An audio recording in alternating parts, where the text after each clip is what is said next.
Hello, welcome to Paul's Take. And yesterday was my first day doing some Uber Eats. I've been doing DoorDash and I've really been enjoying that app. So we'll compare 3 things I liked about the Uber Eats app or experience versus DoorDash. And actually, it was pretty big things. Supposedly, DoorDash is the #1 app for that type of thing, for food delivery and whatnot. But Uber Eats is supposed to be like a close second. So my quick experience on the apps. So first pro that I really liked on the Uber Eats is that there is no schedule. Okay, so you just jump in whenever you want to. You can kind of do that with DoorDash, but you got to stay within their good quotas. And basically, if you are being selective on your orders, which you should be, then you lose your ranking, and then you have to schedule in. Unless it's real busy, then you can just jump right in.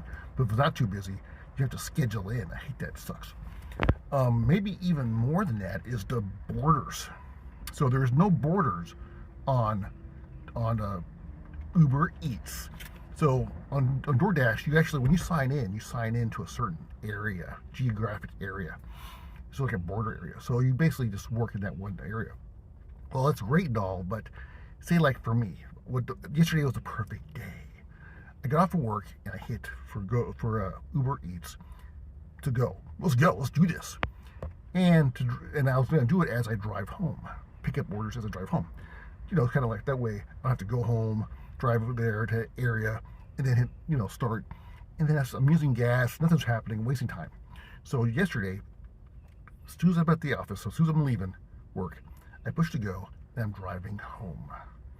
And basically on DoorDash, I'm actually crossing 3 different. I have to cross over 2. I'm actually in one area, one geographical area, and then I got to cross one over, and then the third one is where I'm actually my home base, my home area where I like to be. So that sucks. So those are the boundaries. So I had to cross 3 boundaries to get to my home.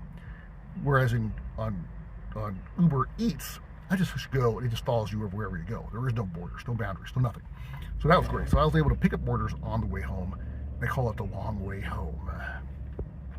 And the #3 pro, I do like their, they have once you get your food, get your delivery, get your stuff, you get to the place, a lot of times you're in apartment buildings, you got like a building where you got to buzz in, where there's a gate, or there's something, it's annoying, and you got to contact the customer. Well, Uber Eats, there's some automatic suggestion text, and it seemed like they respond faster. They got 2 of them where I need to contact them, and it responded really fast, and I got to them really easy. It was no problem. With DoorDash is a little more complicated. That's easy. Anyways, that's the pros. The cons. Okay, so the navigation on DoorDash is better. They use Google Maps, whatever. And I'm not sure what they're using on Uber Eats, but it's not the same, and it sucks. It's not nearly as. It seems like there's a delay to it. That's the problem. You're driving, you get to a certain point, it doesn't refresh fast enough, I would say. So I didn't like the maps. I like I like the DoorDash better.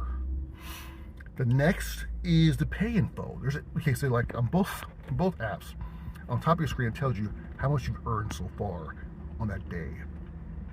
On DoorDash, it's accurate. It's right to the minute. You make your delivery, it updates, gives you everything the pay and the tips all included together, so you know exactly where you're at, where you want to go, how far you got to get there. On Uber Eats, it gives you the amount that Uber Eats gives you, but doesn't give you the tip until an hour later. Now I didn't know this, so I'm like, what the hell? They told me $11 on the first order. I only got $3. And I'm like, where'd the other money go? So I was really kind of nervous. But I was like, well, let's just do this and see what happens.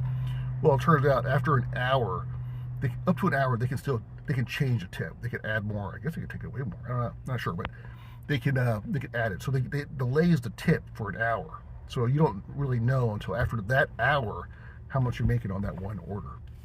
So that was the biggest negative. Well, that was sucks. The app itself for Uber Eats is not nearly as intuitive as DoorDash. DoorDash's app is very intuitive. You don't need any instructions. You don't have to talk to somebody, watch a video to go. You figure it out. It's pretty simple, on Uber Eats. So I get to the location, to the restaurant, to get my food, and it was still on Nav. And I'm like, from Nav, I couldn't figure out right away how to get to the order itself and like to pick up the order. So I was like pushing, poking, and prodding. Eventually, I figured it out, of course, but it did take a minute. It wasn't like I said. The on DoorDash, it's very simple. You just basically, when you get there, you say arrived, and then it shows you the order, and then it says then you confirm that you picked up the order, and you go. It was like super simple. With Uber Eats, you're on the app, on the map, but it doesn't tell you, like, you can't say arrived. You got to like scroll up. You got to basically like pull up the thing, and then it shows you the information below it, under the map. But you don't. It's like